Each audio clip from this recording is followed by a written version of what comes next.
भारत में जो Indian army है उसके पास एक अपनी ही इंटेलिजेंस एजेंसी है जिसका नाम है मिलिट्री इंटेलिजेंस, और साथ ही में एयरफोर्स जो है उसके पास है एयर इंटेलिजेंस, और नेवी के पास है नेवल इंटेलिजेंस।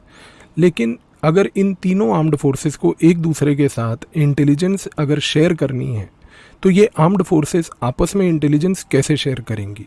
ये एक भारत के लिए बहुत समय से एक लंबी समस्या बनी हुई थी, और इस समस्या को मिटिगेट करने के लिए 2002 में भारत की सरकार ने एक ट्राई सर्विसेज ग्रिड बनाया, और ये ट्राई सर्विसेज इंटेलिजेंस ग्रिड का नाम रखा गया डिफेंस इंटेलिजेंस एजेंसी DIA। दोस्तों, DIA नॉट ओनली आज की डेट में एक ट्राई सर्विसेज इंटेलिजेंस एजेंसी है, बल्कि DIA के अंदर दो बड़े महत्वपूर्ण यूनिट्स हैं, और इसमें सबसे पहला महत्वपूर्ण यूनिट है defence image processing and analysis centre.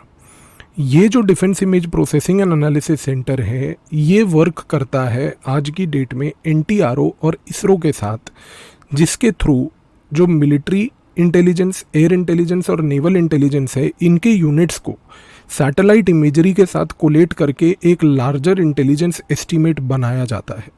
इस लार्जर इंटेलिजेंस एस्टीमेट को इवेंचुअली बनाकर तीनों सर्विसेज जो हैं, आर्मी, नेवी, एयरफोर्स, ना कि सिर्फ ये इंटेलिजेंस का प्रयोग करती हैं, बल्कि इस इंटेलिजेंस को इंटेलिजेंस ब्यूरो और रॉ के साथ भी शेयर किया जाता है।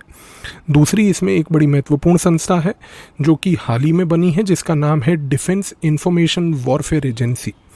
तो दोस्तों, डिफेंस इंटेलिजेंस एजेंसी के अंदर का ये जो यूनिट है जिसको कहते हैं डिफेंस इंफॉर्मेशन वॉरफेयर एजेंसी, ये बना है साइकोलॉजिकल वॉरफेयर ऑपरेशंस के लिए। ये आज की डेट में फील्ड यूनिट्स के थ्रू एनिमी लाइंस में जाकर साइकोलॉजिकल ऑपरेशंस कंडक्ट करता है।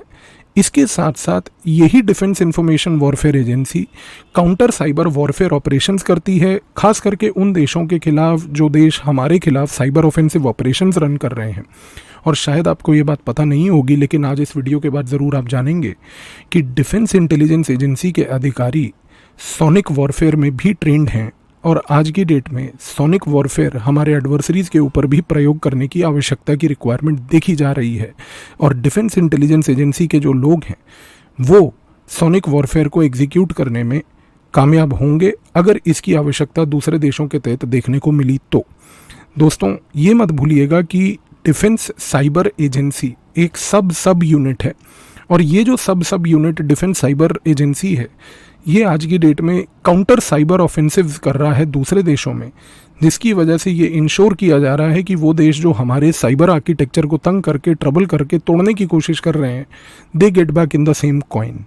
हाँ, एक चीज़ आपको याद होगी कि मैंने एक बड़ी डिटेल्ड वीडियो बना के आपके साथ टेक्निकल सपोर्ट डिवीज़न TSD के बारे में चर्चा की थी। TSD जो है वो भी उसका overall functioning defence intelligence agency बनने के बाद DIA के अंदर ही किया गया था, और DIA के अंदर ही रखी गई थी TSD का ओवरऑल सुपरविजन।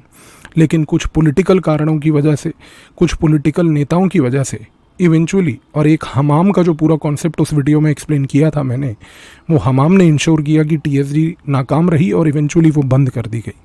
आज की डेट में डिफेंस इंटेलिजेंस एजेंसी और रिसर्च एंड एनालिसिस विंग एक दूसरे के साथ बहुत ही क्लोज कोऑपरेशन करते हैं। तो आने वाले समय में याद रखिएगा कि भारत सोनिक वॉरफेयर करने में हिचकिचाएगा नहीं, खास करके उन एडवर्सरीज के ऊपर जो हमें तोड़ने में लगे हैं। धन्यवाद।